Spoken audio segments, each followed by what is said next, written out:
Good morning. Welcome everyone for today's Ciampi lecture. We have the honor of having with us Lesley Wood, our Ciampi visiting scholar this month. Lesley is a professor at York University. She's the author, among other publication, of Crisis and Control, the Militarization of Protest Policing, Direct Action and Deliberation and Diffusion. Her research interest regard social movements, political sociology, globalization, diffusion, global justice movement and repression, among others. As I was saying, she has joined the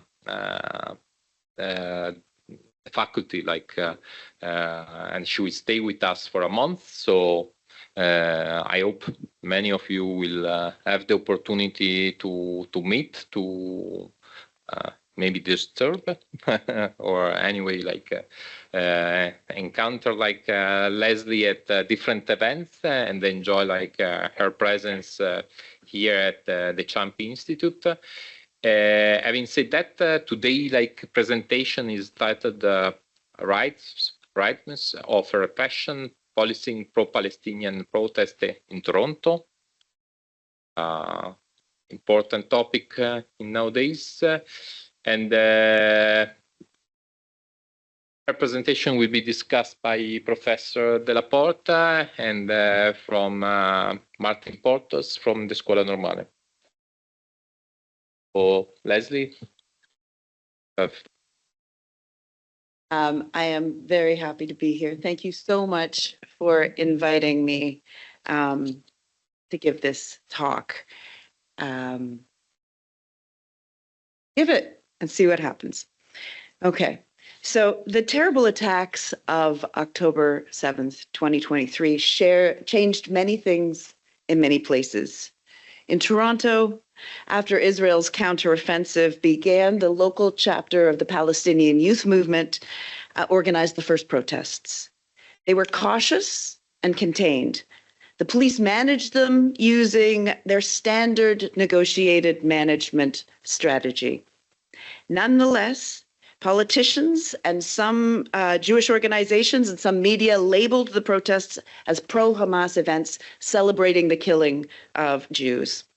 The idea that these protests were anti-Semitic was amplified by power holders who pressured the police to change their approach. And by the beginning of November 2023, the police had pledged a renewed fight against anti-Semitism and hate. They were given new resources and offered political legitimacy for this effort. At the same time, Israel's genocidal attacks on the Palestinians escalated and the protests grew. In this moment, protest policing began taking new forms. I had a front row seat and asked myself what I was seeing and experiencing. In particular, how did the reaction to an interpretation of the October 7th attacks influence protest policing in Toronto? My investigation begins with the conceptual framework offered by Della Porta and Ryder, who showed us the different forces that can influence protest policing strategy: public opinion, configuration of political power, organizational features of police, the occupational culture of police, and interaction with protesters. This framework gave a sense of why and how October 7th could change things. At the moment when police were vulnerable to public opinion, to political authorities, and to the Jewish community leaders that framed the Hamas attack as an existential threat, not only to Israel, but to the West and human rights, we would expect, lead to some changes in protest policing.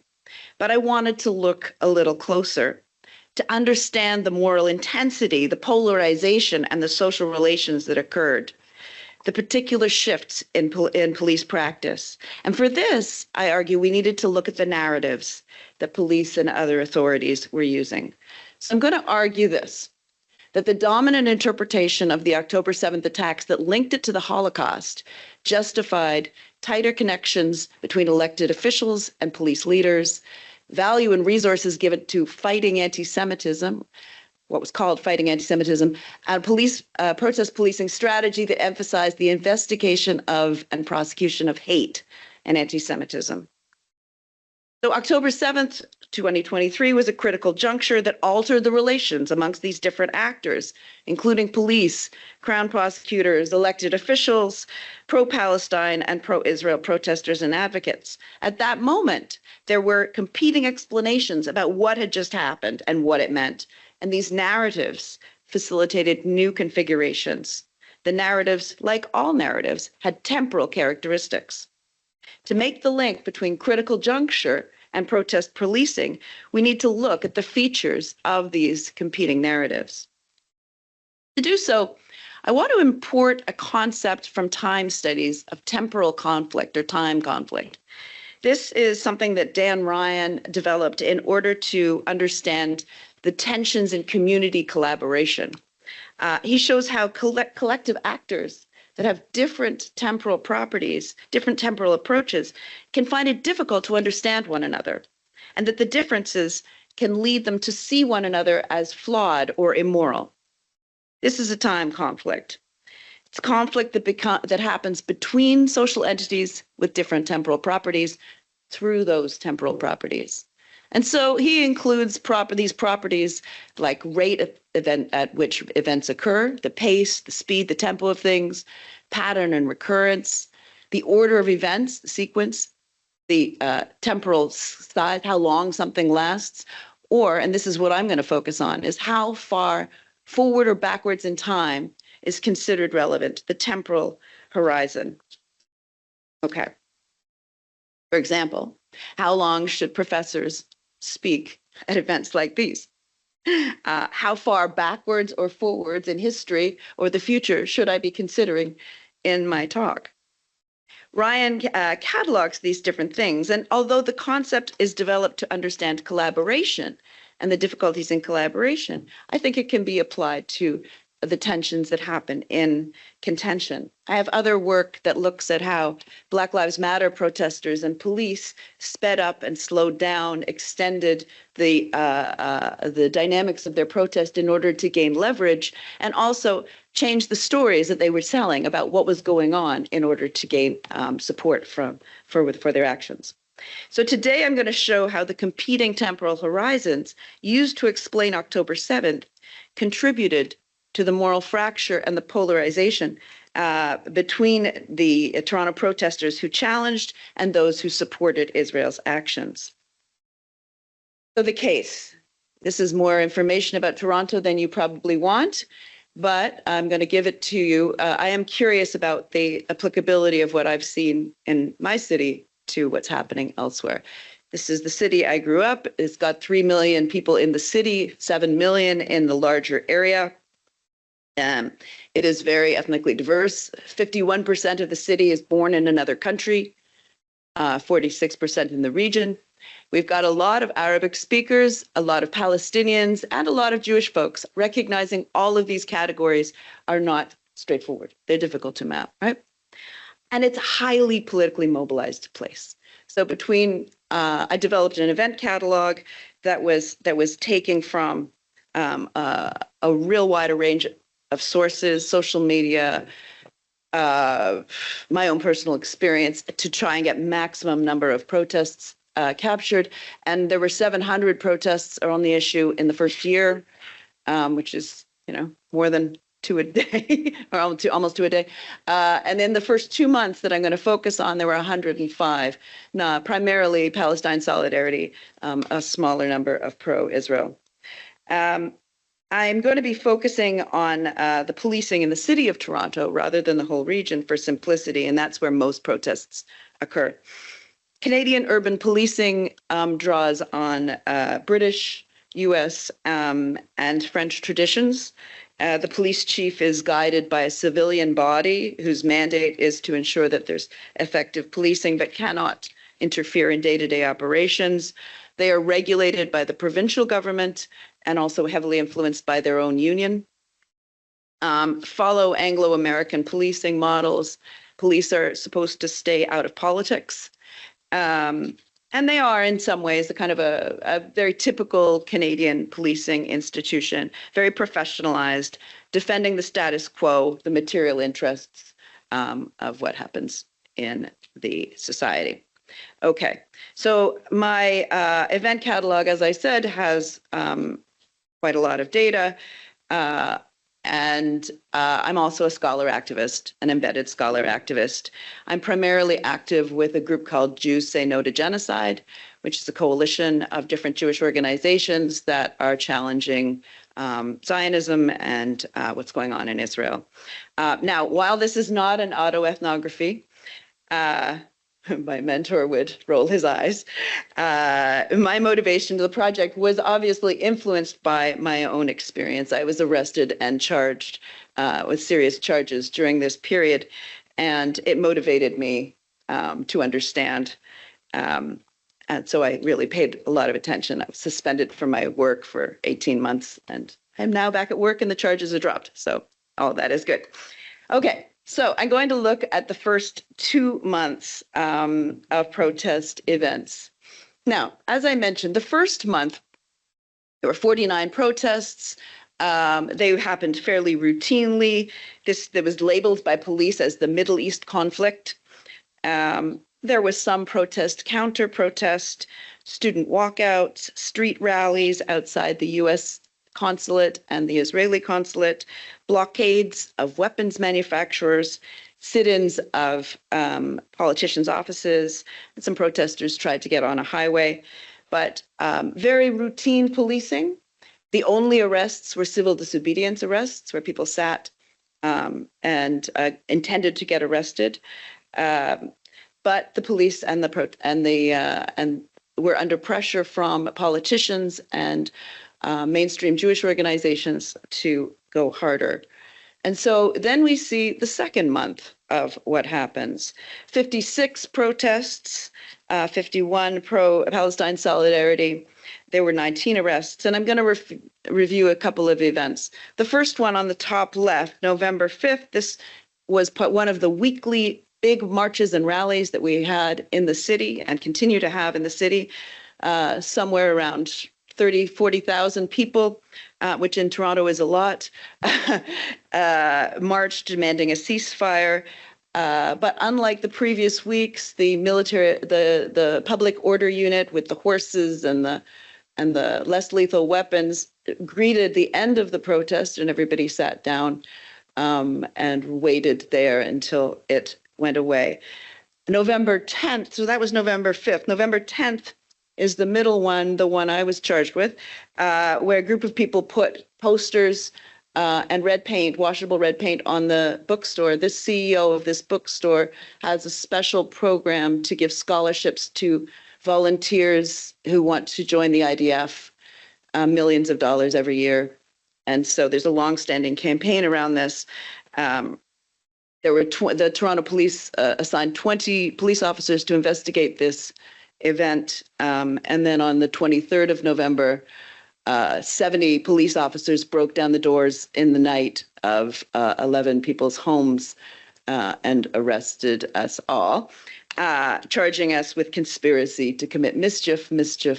And then later, when an anti-Zionist Jewish group did a solidarity protest, they charged us with criminal harassment of the CEO. Okay. Then on the bottom left is a book prize ceremony sponsored by Scotiabank, which is a bank that invests in Elbit Systems, a weapons manufacturer. 3 young activists, well, actually 5 activists, 3 went with signs. As you can see, it's a very standard tactic used frequently, and they would expect to be escorted out. They were not. They were charged with mischief, and they were charged with false documents. And then there were later arrests of another 2 people up to 11 months later about this very standard tactic.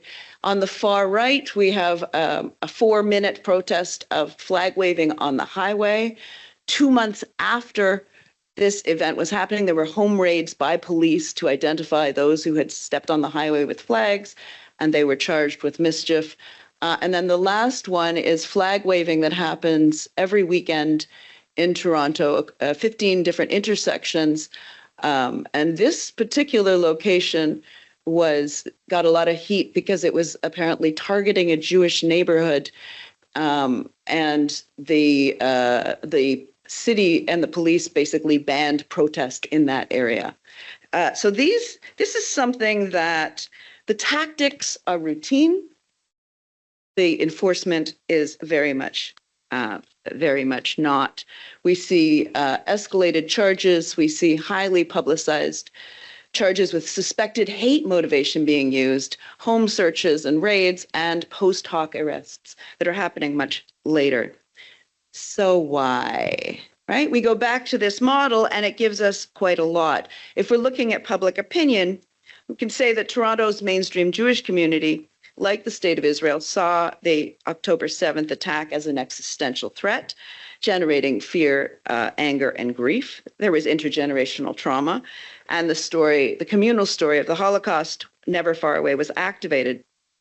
This was a moral panic, as Della Porta has nightly noted, that began a surge of support for Israel from the Canadian public and increased attention to rising anti-Semitism and hate.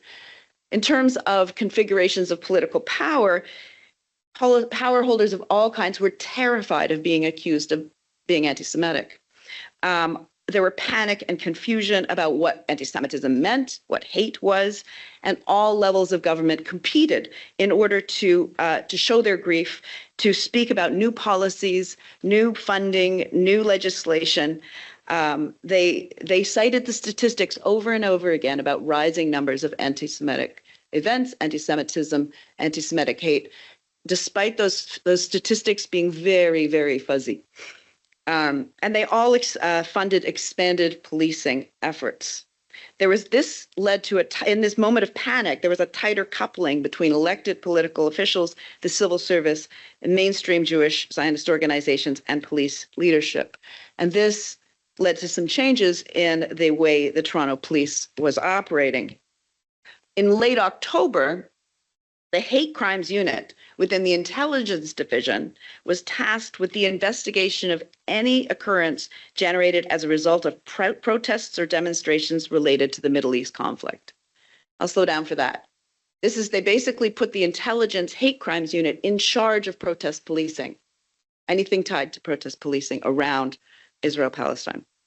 On November 8th, the Toronto Police Service established an online portal for reporting hate graffiti, and the police chief spoke about the increase in hate crimes, speaking about how hate harmed entire communities, using the language of safety, public safety, blamed outsiders for using Toronto as a stage for having these demonstrations, talked about the risk to public safety and traffic, and launched a major incident command center.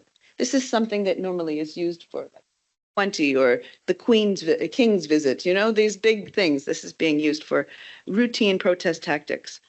Then on the 23rd of November, they launched a multi-million-dollar effort called Project Resolute, expanded the hate crimes unit from 6 people to 32 officers. So almost a perfect storm in expansion. In the first 2 months after October 7th, we saw politicians, public opinion, and police institutions shift in ways to display their vigilance around anti-Semitism, defined to include much criticism of Israel. So this configuration and reorganization changed protest policing. This explanation takes us a long way. But such explanations, when done crudely, can fall into conspiracy theories around Jewish power or elite power that are not particularly useful. They lead us away from looking at the mechanisms instead of looking simply at the actors. So we need to look not only at who is speaking and acting, but what they say and how they say it, and how those narratives intersect with social processes and mechanisms. So back to the question, how did the reaction to October 7th attacks influence protest policing? How did it shape the narrative about rising anti-Semitism? How was fighting anti-Semitism incorporated into protest policing? How did suspected hate motivation influence policing, and how did differences in temporal narrative shape the moral intensity and the polarization about the debate around these protests? To answer these questions, I want to return to this idea of the temporal narrative and the temporal horizon. I'm assuming that we all agree that ideas about time are socially constructed. No?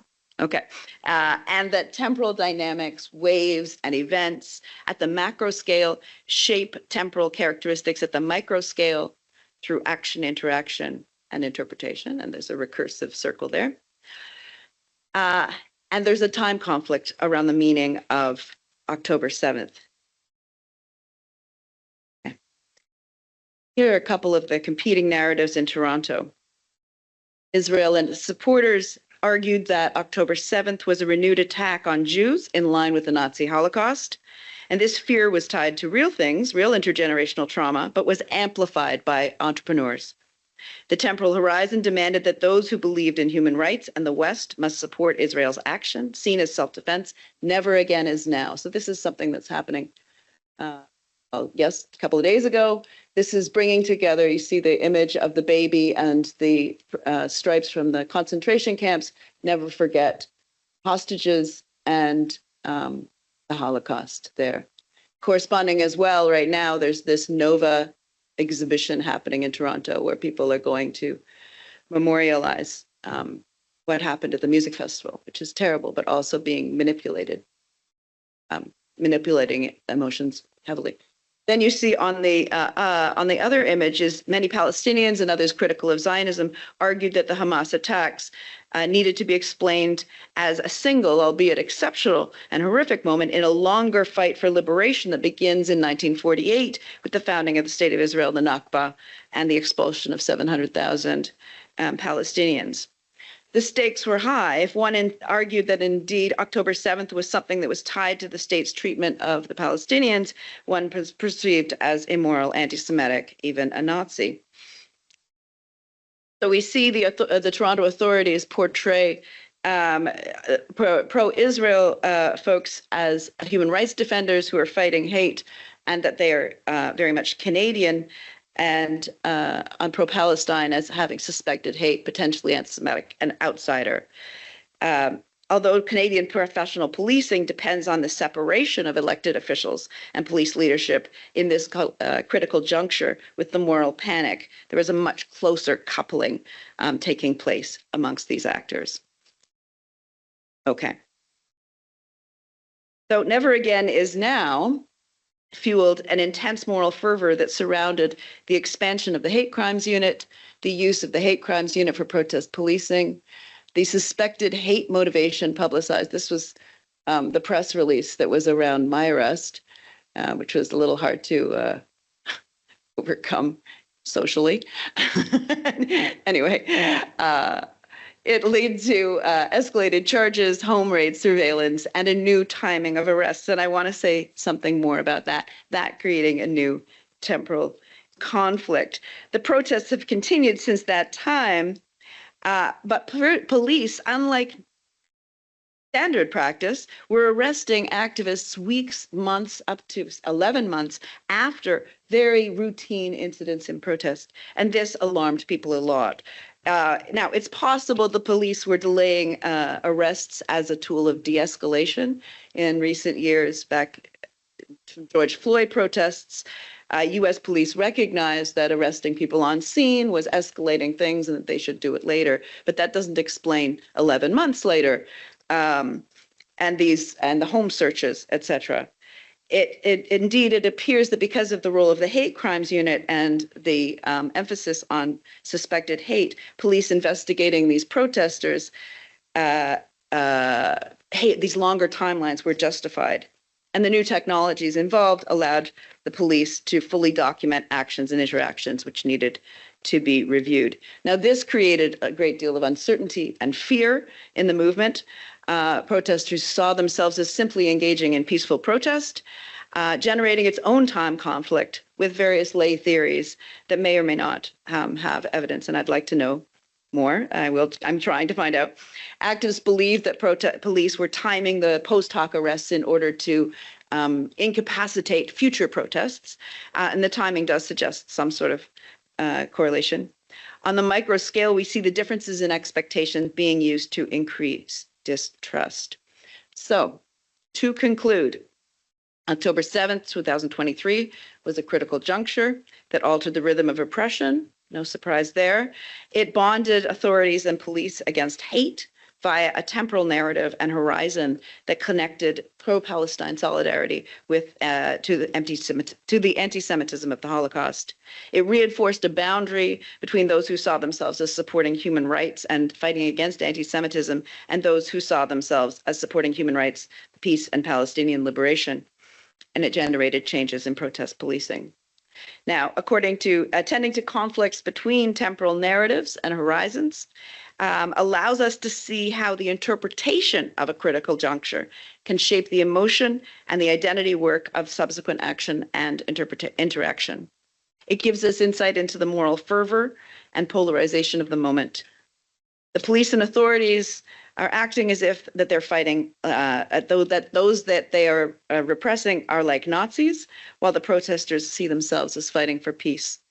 This heat is particularly fierce in the fights between Zionist and anti-Zionist Jews. That's my last slide.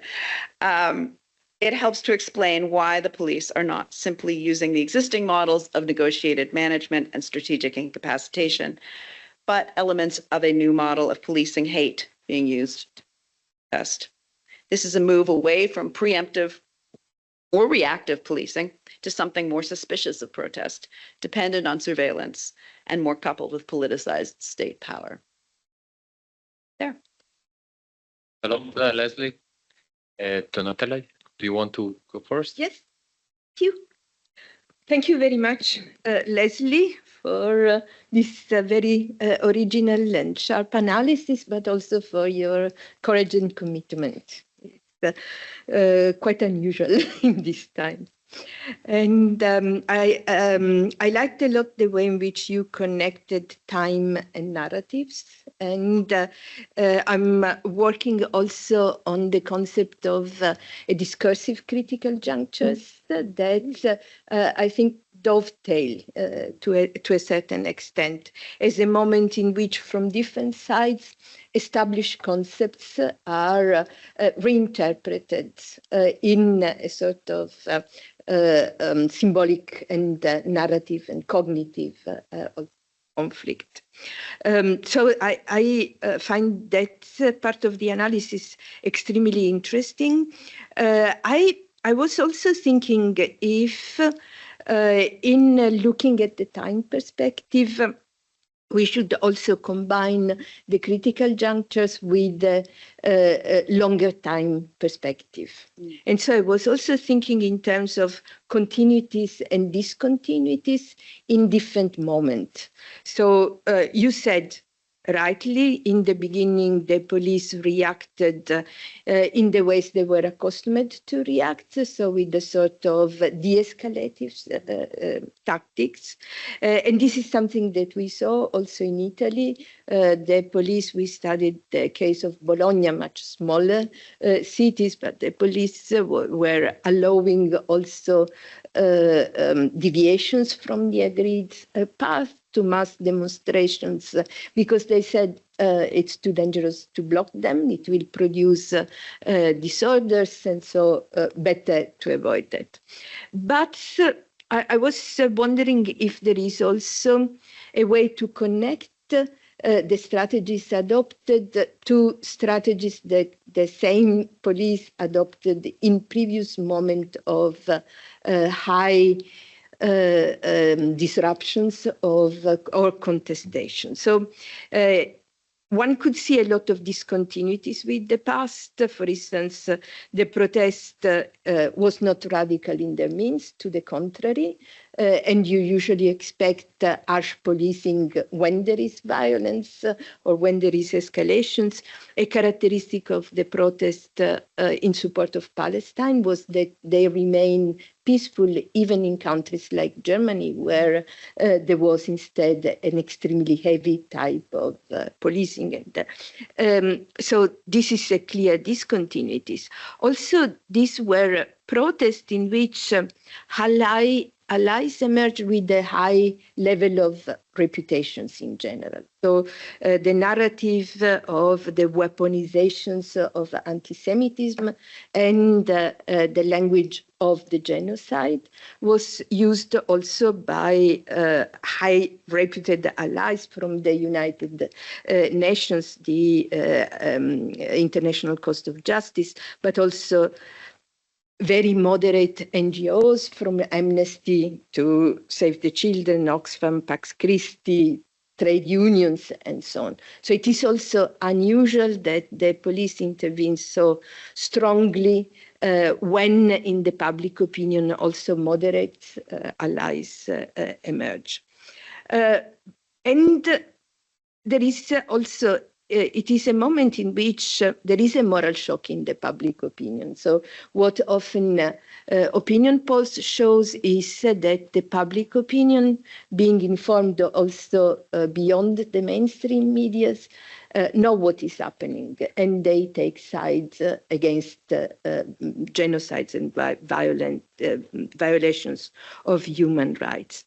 So those discontinuities are there, but I was wondering which continuities one could see also with other moments, like, for instance, the Vietnam War or other intense moment of contestations when there is a challenging of the normative order.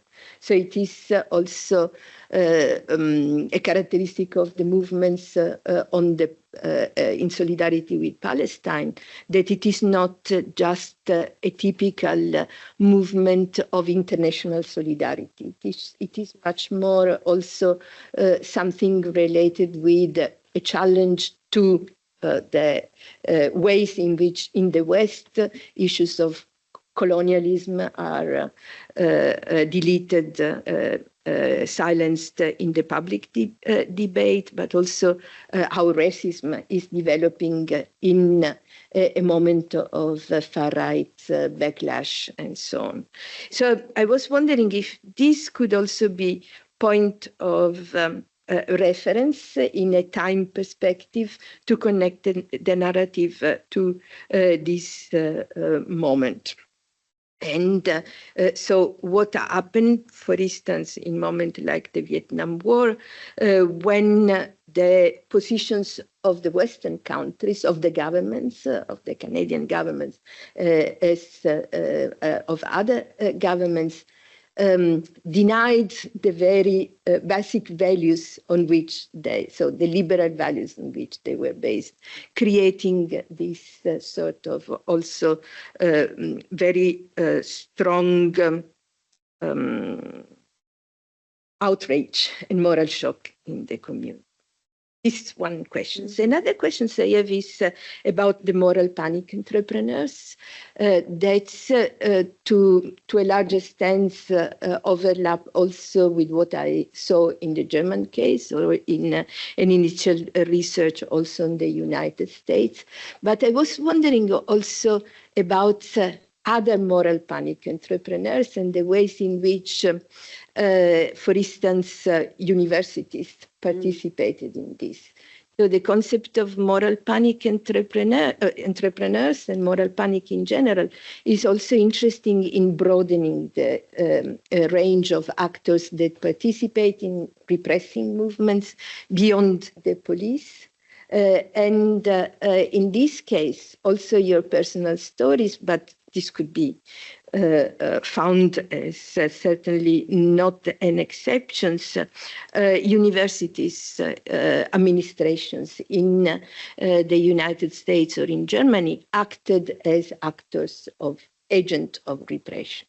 And there I was wondering about similarities and differences. For instance, in the United States, I saw among the moral panic entrepreneurs, not only the official organizations of the Jewish communities, the pro-Zionist one, not those in oppositions, but also all those organizations like Canary Missions that had used doxing in universities against teachers and students that had taken previously pro-Palestinian positions. So direct harassment.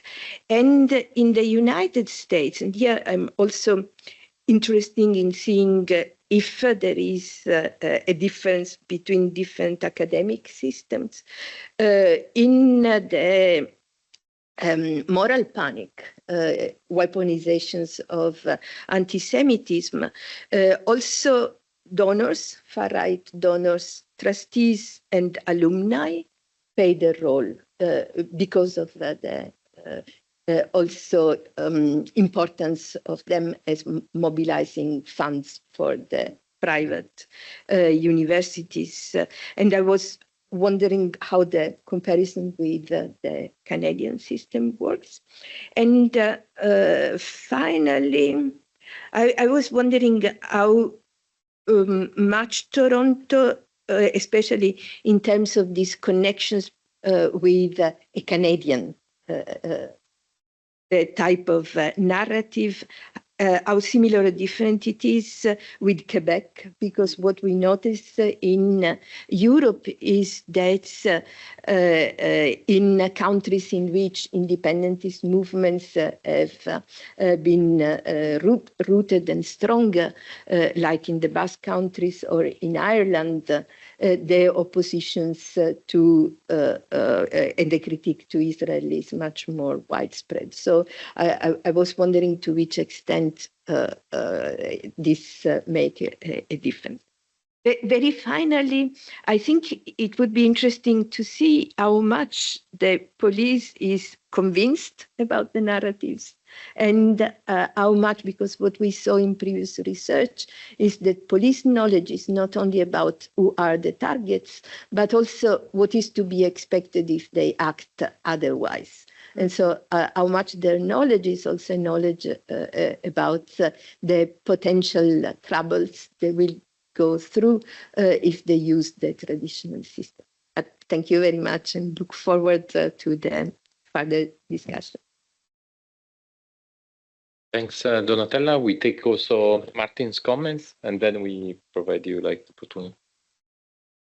Thank you very much for having me, and it's an honor to have you with us for a few weeks. So first 2 points for praise and then for questions.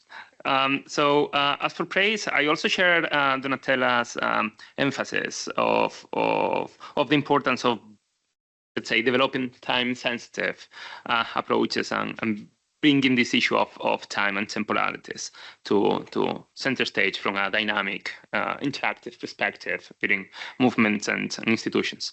And a second point I want to emphasize that I appreciate very much is also your contribution will help a bit to debunk a bit this myth, right, of Canada, of being maybe a super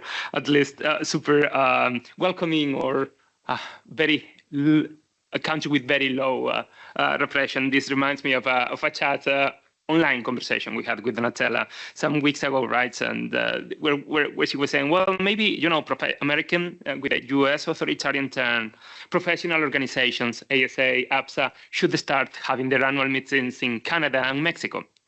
And I was like, well, look, ASA did it, ASA did it last year at Montreal, and I was there, and people were not, especially young scholars, were not very happy about it because Canada was very reluctant to give visas to people, especially with holders of SWANA passports and Latin American passports, and was very restricted with that, and that was particularly penalized young scholars on the job market, right, with those sort of nationalities, and this is for this virtuous circle of inequalities, because that's going to damage your prospects to get a job or a good job, right, afterwards. So I guess we'll always have Mexico on the one hand, and on the other hand, also I think your contribution further goes in that line. So on the four questions I have. So you mentioned a bit the student camps and also the occupations and mobilizations. I want you to speak maybe a bit also from your own experience about the variation across Canada and across institutions in terms of university as an actor in the repressive process, particularly the role of agency in university leadership and administration, and how this changed across institutions, and which impact this had on the students' mobilizations across different universities. The second point, you provide a very nice recap of events and also referred to public opinion. But I want you to whether you have any take or whether you have explored this with your data, to say something about the evolution of frames or claims stemming from movement actors. Particularly, I'm interested on the issue or what we found with the protest event analysis we are developed across in Palestine solidarity mobilization across different European countries with Donatella, Mali, and Stella, and some other peoples. And here is that. So actually, we found the issue or what we expected maybe the frames around peace and ceasefire maybe to be less prominent or less salient. What we would have expected first. We want to know whether maybe that's the case also in Canada. Also, we found strong prevalence of frames around anti-colonial or post-colonial frames, whether that was also the case there. And also very linked to the point of Donatella, not only, I would like to know not only what, let's say, police thinks of repression and how they perceive repression, but also whether protesters problematized repression itself, and which frames they built around that. Also, on a related note, I want to, given you were direct target of maybe, how to say it, more individualized or more subtle forms of repression, you mostly focused on more, let's say, formal, more physical, more obvious forms of repression, but this may be subtle, more individualized, harder to see and harder to grasp with protest events data, forms of repression, which sort of impact this had on this mobilization. So the mobilization you are looking at. Then the third question, going to your main point on the physical forms of repression and the time-sensitive analysis you intend to develop, one thing we observe is a huge cross-country variation, particularly when looking at Spain and Italy. So in Italy, we observe very high, right, forms of repression, both in relative and absolute terms. So what about Canada, in terms of broader picture across different states and the country being a federal state? Maybe would you observe that? Like maybe this is a story of the Toronto area, but how will it travel to Quebec, to Vancouver, and also I was expecting when you put time at center stage, maybe some reference also from the kind of mindset you come from to cycles. And because what we observe, at least in the Italian case, is very clearly, like, let's say, the patterns of repression follow the shape of the cycle of protest. Is that the case also? Maybe is it possible to explore with your data, and maybe the trend will follow, let's say, more repression at the peak, then the institutionalization, radicalization story, and so on. Would we observe that also in your case? And finally, I find a lot of promise in this idea.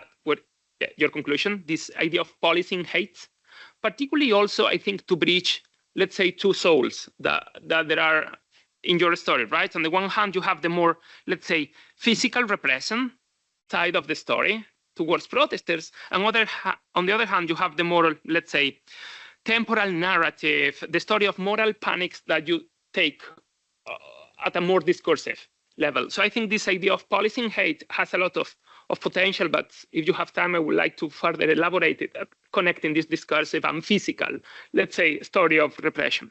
Thank you. Thanks a lot, Martin. Lesley, do you want to come back on this? Why you do this is you have smart people listening to your work carefully and giving you some feedback, and I include all of you in this as well. Thank you both. This is, I have been working more at the way that, I'm working on a book that's about how we perceive time and how it affects movement strategy. And this is a bit of a side, an attempt to apply some of those ideas to this case. And I know that it's still being developed. My first thing that I want to say is this was only the first 2 months that I focused on here, and things change, right? And this refers to both of you are asking good questions about what happens next, because it doesn't stay in this moment. I'll kind of be a little bit more systematic in explaining what I mean there. But I'm going to go back to Donatella's questions around continuities and discontinuities. Yeah, I mean, I think the Vietnam War is actually an interesting case to think about as this challenge to the ideas of the West and the North. That I was initially thinking about 9/11. I lived in New York at the time, and there was this real sense of now what? But those moments don't necessarily, like, they have an impact that changes things, but they don't stay in that moment for very long, right? There is a reaction, and then, well, we know this work, right? I do think that this question of the universities becomes more of an issue later. Initially, the universities just wanted to stamp everything down. They weren't being particularly strategic. In Canada, we're in a reactive mode against Trump, very much. But questions of DEI, diversity, equity, and inclusion, became all mixed up with questions of Israel and Palestine. So it's like in the last 6 months, we're seeing the very intense sort of institutional kind of adjustments that are happening, and the shutting things down, and that's a much later period that I would like to look at this kind of through time. The encampments, and I'll kind of connect the university question there. I mean, in Canada, honestly, we live in the shadow of the US. Columbia happened. Everybody was paying attention to the encampment at Columbia. Police in New York responded. Toronto activists were taking notes and paying attention. And it wasn't until May, after the American encampments had largely gone, that the Toronto encampment was launched. And it lasted for the longest of any encampment in North America.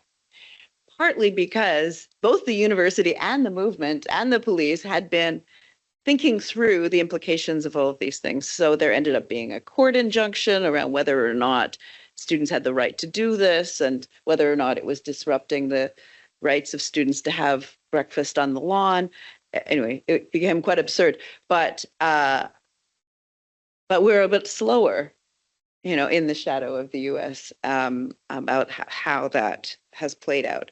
The one at York, though, that said, was even later. And the day it was launched, it was destroyed, and there was an arrest. I want to say one thing. There's actually I'm focusing on what police are doing in Toronto in these first 2 months. The repression is not that much. Like, really. My comrades are not always happy when I say that, because I'm like, if you look at the number of arrests, we're not talking big numbers. We're not talking major situations here. But what I think is interesting is this shift in the way that the police are responding to this moral panic. I don't know that the police are believers. I think they are trying to avoid trouble. Most of them, and especially now, they know that what happened during that 1 month of November, lawsuits, the charges are being dropped. If anybody has good statistics on the proportion of protest charges and whether or not they actually get convicted, I would love to know that, have that comparative data. I feel like it seems like it's almost 100% of these cases is the charges are not going through. But I don't know. I don't have good data on that. Yeah, you have?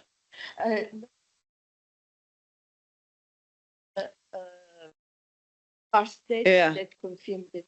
Be a good project. So yeah, I don't think that a lot of them believe. Last week I got my computer back, which had been held by the police for 18 months, and my phone, and boy, oh boy, were they ever nice to me. So that's just anecdotal. This connection, though, to the soft impact of repression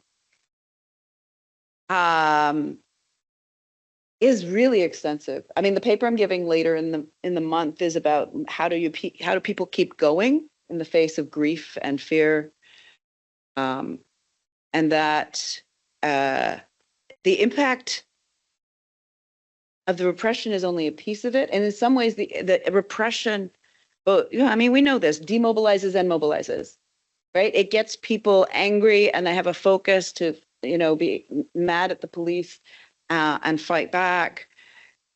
It gives a focus. It's not necessarily a focus that leads to the big demand in Canada is arms embargo, because we're focused on police repression. But the interaction with police allows for political articulation of an anti-colonial politic.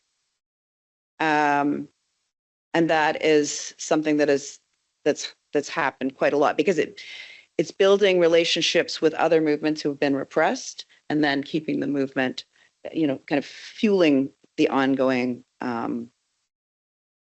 there. Canadian, okay, so yeah, I'm being a little bit all over the place, but hopefully you're getting some of my thoughts.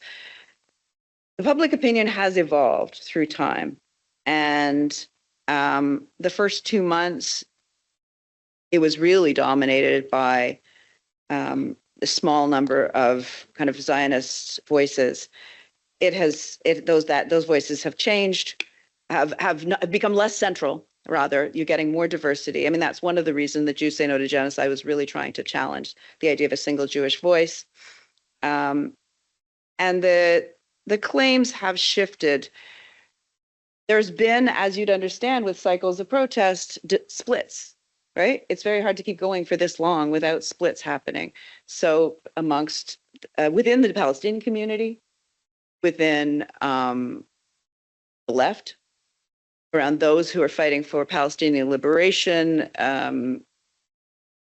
48, really emphasizing, there's a group called Liberate 48, which is much more focused on kind of the Muslim orientation of the movement, whereas Palestine Youth Movement is much more Marxist influenced, anti-colonial. So you've got these splits that are becoming more visible as time goes on, and multiple claims going on. And this sort of intensity of fighting the police and fighting each other happens as a way of keeping going, right? To keep that moral urgency, to keep that moral intensity going. The anti-colonial frame is a big one in Canada because of the really central movement around decolonization and Indigenous people, particularly in direct action-based anarchist movements on the left. So that is very clear, but it is perhaps even stronger in Quebec than it is in Ontario, for the reasons that you were talking about, the anti-colonial struggles. In Ontario and Toronto, I did some work a little while ago that said that I looked kind of pretty deeply to try and identify what was going on with protest in the city. And it was almost 50% of protests in the city are diasporic protests. Doesn't get captured in the mainstream media at all, but you can find it in social media and this. And so it's very much a diasporic city. We've got half the population is born in another country. So you've got a lot of fragmentation of movements in Toronto. I think say more so than in Montreal, but that happens in Montreal too. Cross-country variation. Well, and this is about the claims. I spent some time, this is kind of anecdotal, but I spent some time on the West Coast in the fall, and I was interested to go to the Palestine protests, and there the language was about peace. And the carrying, I don't know what the tactic is here, of carrying the white wrapped with the blood. And we had not seen that in Toronto at all. And I was struck by it, and the language of people doing peace. And they have a very strong peace movement, a historic older generation peace movement. Whereas in Toronto that exists, but it's really very much more minor. The movement in Toronto is very much more led by Palestinians.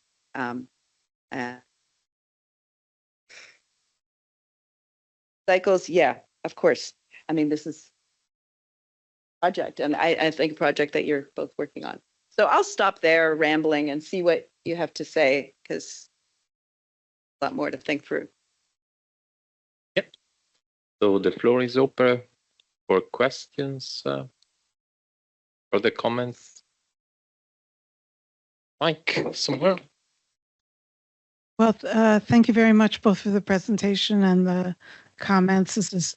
I've also been trying to puzzle around these things myself, because certainly like the level of repression is it's one of those things that is shocking or stands out, and then one thinks, okay, what's really going on here? There was just something I noticed. This is like a small comment, and then a more of a question.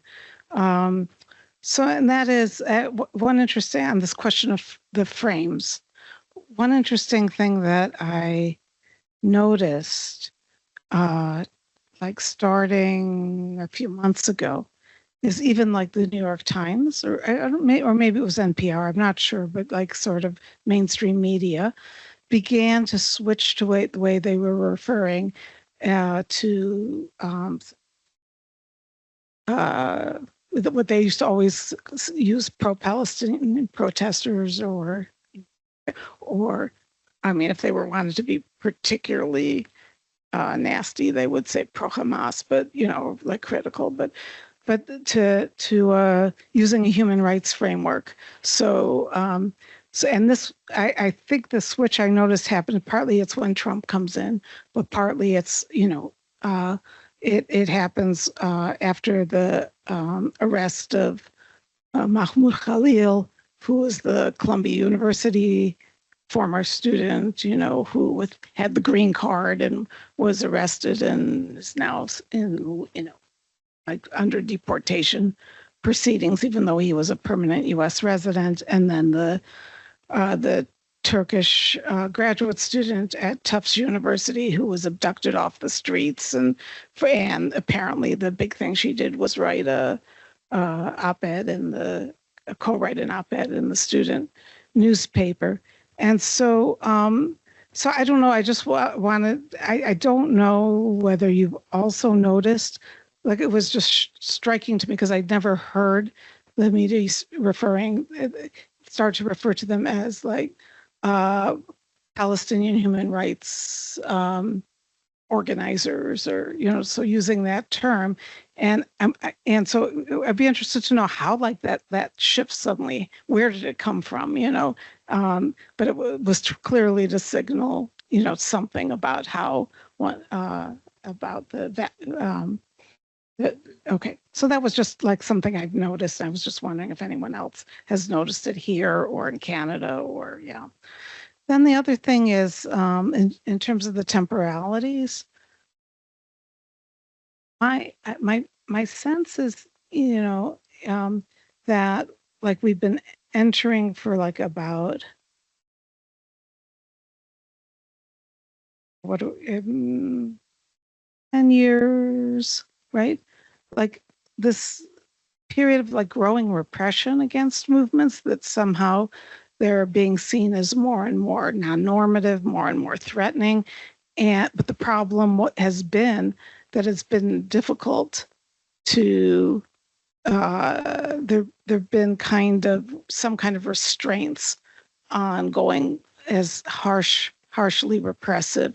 And this seems to be like a turning point that just has taken away, right? So there's some, and part of that has to do with a specific issue and whatever, but in terms of the temporalities, I feel like, for example, just to use my university, Johns Hopkins University, that there there have been a series of things that, first, the students occupied the administration building to try and to stop armed private police, right? And and eventually they called the police into campus, right?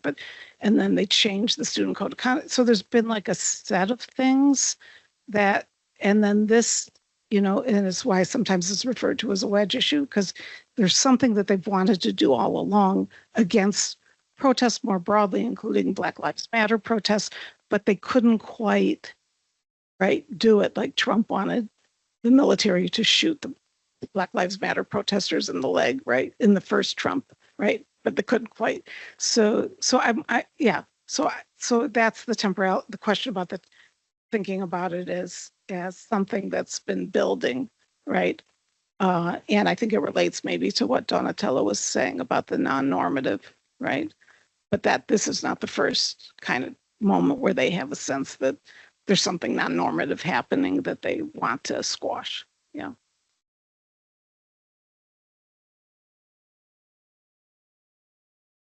A few questions. Yeah. Hi, thank you very much for your presentation and for the comments. I would like to go back to the point of the arrests and the delayed arrests as a way to incapacitate future protests.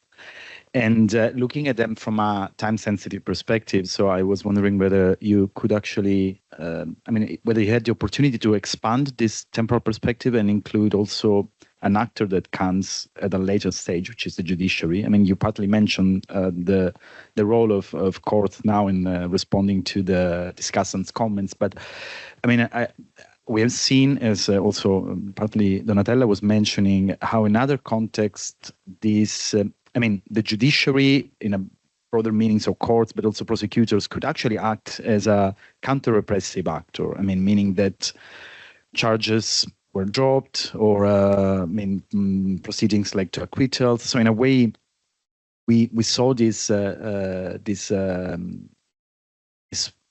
of agency, but at the same time, we also clearly saw a factual temporal misalignment between arrests, prosecution, and then, court proceedings. And of course, what happened, if we look at this from an incapacitation perspective, then, incapacitation already happened in a way because repression had taken place, reputational damage had taken place. So in a way, my question is whether you could actually consider something in terms of how the judiciary came into play in the Canadian case, and if so, how temporality and again temporal misalignment mattered.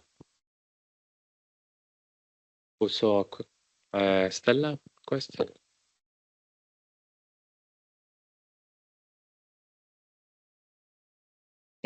Thank you very much for sharing your insights and experiences with us.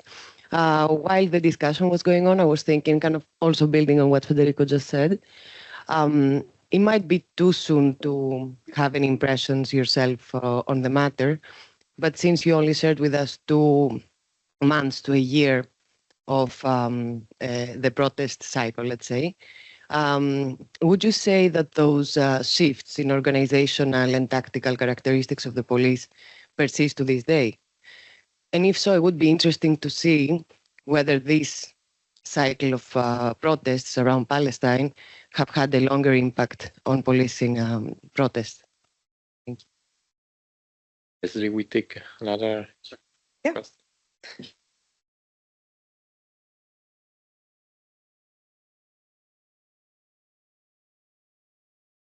Thank you. This has been very inspiring, especially for people who work on narratives. My question is going back to on the strategy of narrative and of epistemic conditions that maintain the genocide, because it's not just about the what happens in the event. It is actually what happens at the level of the structure. And you've mentioned the discursive structures and how that contributes to or that actually what makes the narrative on Palestine at the moment now, or what had been done systemically since 1948 or even before.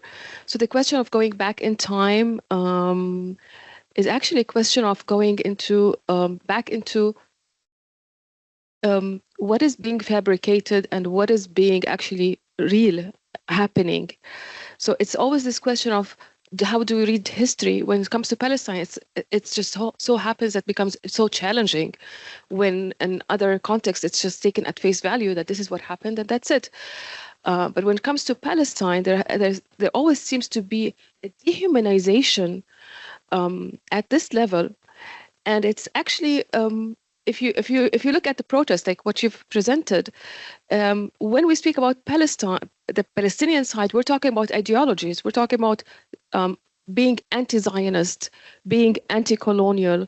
So this polarization around whether you're with or against, or whether it's always about ideologies. But when you talk about Israelis, you're talking about hostages. How many? Okay, and if you're talking about, and then if you look at numbers, suddenly the number 52,000 doesn't mean much, you know, and then suddenly it's taken out of context that it's just this 52,000 and not the 100,000s from 1948. So my just feeling is just that we have your question on does the police really believe in what they're doing, or are they just maintaining order? It's this question of order on Palestine that is global, actually. And it is this question on, if you take, for example, the position of the United Nations, the United Nations, it has created a situation in Palestine and maintained it systemically. So we're looking at laws, we're looking at regulations, we're looking at all that constitutes this discursive narrative on Palestine. But more importantly, what keeps the genocide going is actually integrating these epistemic conditions that start with justifying, because it cannot continue without these justifications. So anyone who speaks about Palestine now has to start by offering allegiance by saying the massacre in October 7, even though people don't believe that. People don't believe that it actually started in October 7, but you have to pay allegiance. And this is strategic. That in itself is strategic, and that in itself is dictated. So. Thanks. Absolutely. I'm very aware that I started my talk with that as well. All right. Oh, is this on? Yeah, you're absolutely. I mean, this is the interesting piece, right? Is that, like, how do we break through the last 18 months, but also the last whatever? You feel insane because you're speaking against these stories that are kind of holding everything together. More about that. So I haven't heard the Palestinian human rights organizers really catch on. That's interesting that you saw that. I like it. In terms of the repressive trend, I do think that what I've noticed is, in fact, in the cases that I'm most familiar with, less visible militarized repression in the last decade, and more use of surveillance and strategy. And so we're not seeing as many, I would like to actually look at that systematically, many riot units and things like this with the big things. You saw this with George Floyd, but there was a lot of thinking by cops after George Floyd, where they were like, okay, how can we be smarter? And they have a lot of technology. And if you go to and I try and go or pay attention to what's going on at trade fairs for police, what they're selling is information technology and surveillance technology as much as they're talking about weapons and less lethals. That said, it does correspond with this role as protest as non-normative and restrictions on space and place. So one of the things I was posting this morning on Facebook was about, in Toronto, there has been in other cities, and especially in the US, I'm curious about here, is increasing bylaws being passed about location of protest. And this was justified because there was there were protests outside of a couple of synagogues in Toronto that were having a real estate fair that was selling, giving information about buying land, including land in the occupied territories in the West Bank. And this is an annual event that travels around North America. And so there were protests outside. In fact, these were peaceful protests. The only violence was somebody who showed up to defend the synagogue with a nail gun and shoot at pro-Palestine protesters. But the city agreed to try and stop having protests near synagogues, religious schools, or childcare centers. Definitely presenting protest as, by its essence, a threat, by its essence, a danger, something that needs to be contained and controlled. And I think that there is this, the society of the spectacle came to mind, this idea that protest is simply communication, and it doesn't matter where or how it is. Rather than seeing that protest, social movements are challenges to power, and they're contained challenges to power most of the time. But it's a misunderstanding, but not misunderstanding. It's an intentional constraint, shrinking space around dissent, when aligns with the kind of rising authoritarianism. In terms of courts and police and their temporal misalignment, yeah, I mean, I think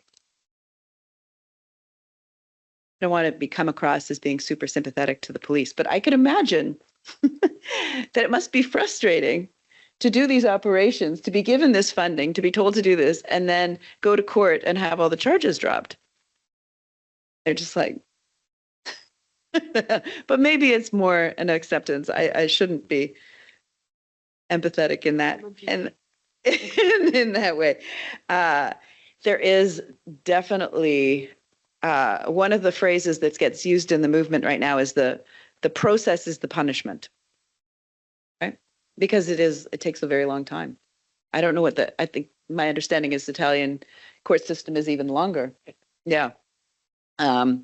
But it takes a very long time, and there's a temporal misalignment also with the cycle of protest. How do you keep people able to support one another? And there's been a lot of learning, I think, on that in the last generation, and a lot of the emphasis on care work and relational work, various signal threads, reassuring people and bringing them meals, right? But like also strategizing together, that I think is important. I think there's a lot to be said that I don't think I'm going to be coherent on around the temporal misalignment of courts and police, and how much, and a lot of lay theorizing, right? Like a lot of, we know what the courts are doing and why they're doing it. I'm not sure we really have good data on that. And what is their relative relationship with state bureaucracies, right? Because the courts are definitely being advised by various. We have a working group on anti-Semitism that was playing out as well. The delayed arrests are continuing, and so I'm wondering if that's going to be a longer term strategy. That's my sense, is that if you're going to combine an investigation into hate, suspected hate, and protest policing, that it's not surprising that they do. Whether or not they are strategic, the two, in order to preempt, in some ways that would make complete sense. We know strategic incapacitation has done this. You do preemptive arrests in order to disorganize protesters and movements and scare them from mobilizing. So it would be a very nice little dovetailing of those techniques. And indeed, the two, if there was a 3 arrests that happened for a basic civil disobedience action just before the encampment was about to happen. It's an anecdote. It's not, we need to do the comparative work in order to understand what's going on and what's happening with the thinking there. I'll stop there, but yes, I want to keep thinking about the justifications and that language of justifications and order and how that's playing out. But I'm very curious to hear about what's happening in other places. A specific comment on this. In fact, I was thinking about temporary strategic incapacitation. So there is also these dimensions. And in the cases I studied on the German situation, the typical example of this type of temporary incapacitations, this means the police using measures that they knew were illegal and were going to be declared illegal, is the policing of the Palestinian Congress in April. And among the things they did was the deportation of Abu Sitta, the rector of the University of Glasgow, and also a doctor who had been in Gaza for a long time, which was then declared illegal by a German court, but too late, because it was months after this happened, and this came into the international public opinion, because that ban, that deportation by the German police that then was declared legal, had also been implemented by the French police when he was invited to speak in the French parliament. So they probably knew it was illegal, but the effect was there. Also, there was a ban on all political activities to Yanis Varoufakis. At that moment, there was already electoral campaigns for the European elections. Yanis Varoufakis chairs one of the political parties, Mera, in Germany. So it is totally legal, but the trial didn't start yet. So it happened April 2024. He went to the court, took it to the court, but there's been no decision yet. So this is, so it is a strategy that is not useless because it obtained the immediate. And the other two examples that we are studying also with Federico of the use of these bylaws, semi-laws, not legally bounding decisions that become legally influencing the policing their strategies, is the use of the slogan "from the river to the sea," that more and that's a circular by the Ministry of Interiors, the SPD Federal Minister, the SPD Nancy Faeser, not Fraser, declared as a slogan of Hamas. How many people have been beaten? How many protests have been prohibited and police intervention happened because of the slogan being mentioned? Even paraphrases of the slogan. Now the courts are saying one after the next that it is not a slogan of Hamas, but it is a much more plural meanings of, but too late. So it is after the damage has been done already. And similarly, with the use of state reason in Germany, the statement which has no legal values whatsoever, that Germany has to defend the security of Israel as a raison d'etat. This has been used even to fire scholars like the case in the Max Planck Institute. So I think this is probably, the police may be a bit frustrated individually, but I think they know that they are doing a lot of things. In the case of Yanis Varoufakis was also paradoxically because nobody wanted to take responsibilities for having issued this ban. And they knew that you cannot ban a European leader of a political party during an electoral campaign. The effects are there, so it was... Probably say something about what happens in France. So in France, scholars are taken to court for apology or for terrorism. for anything they did. For example, François Bourga, who is an important scholar, is now being asked. Ponton also, at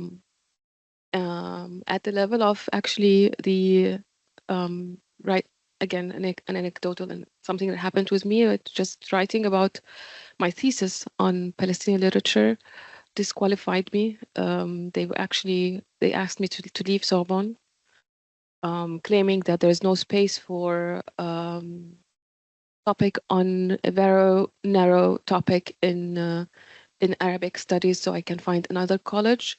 But luckily we have professors who are actually very aware, and they could very supportive, and they did everything impossible to just at Sorbonne and to finish my thesis and to actually end it. But this is, for me, this is going back to the epistemic conditions. Maybe I'm just obsessing about this right now, but it's all about epistemology on Palestine. So targeting intellectuals, seeing them as using artificial intelligence lingo now. It's targets, like individual targets. So they target the individual, the scholar as an individual, and they just do everything to defame, and this is the punishment. It's not about what happens towards the end. It's actually what happens in the process. And this is, again, this is using these scholars to make any knowledge on Palestine obsolete. So that's the ultimate strategy. It's like actually to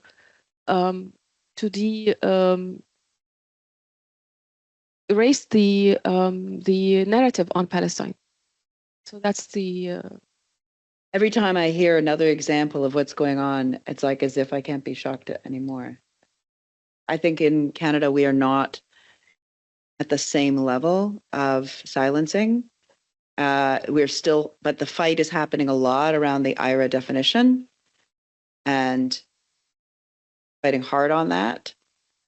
There is an effort from the provincial government to say all of our universities basically are public, to say that the university will lose public funding if it does not support the IRA definition.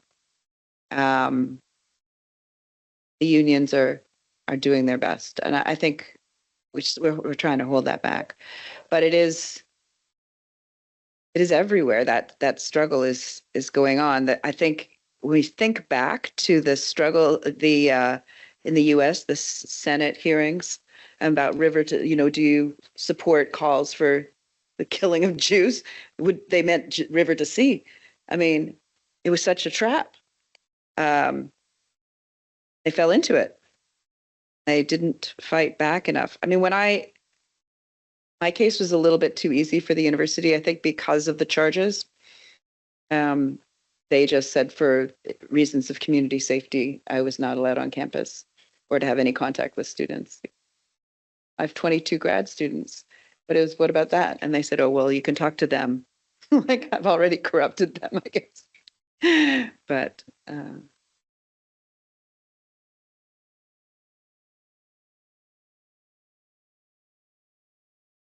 Other questions, comments? Otherwise, we all thank you, Lesley. It would be great to have you for the further weeks and to have you with us. So in the meanwhile, thanks a lot. Thank you. Just an announcement, if you have still energies, at 3:00 at Vegni, there will be a round table on the movement in Serbia. which I think will be very interesting also from the point of view of temporalities and how critical junctures are produced from below. So we have two scholars, one from Serbia, who was a PhD student here long ago, Filip Balunovic, and Aida, who all of you know, who will also talk about this. Is part of a roundtable series on actual events in which movements seems to play an important role against all odds, against all repressions. Thank you.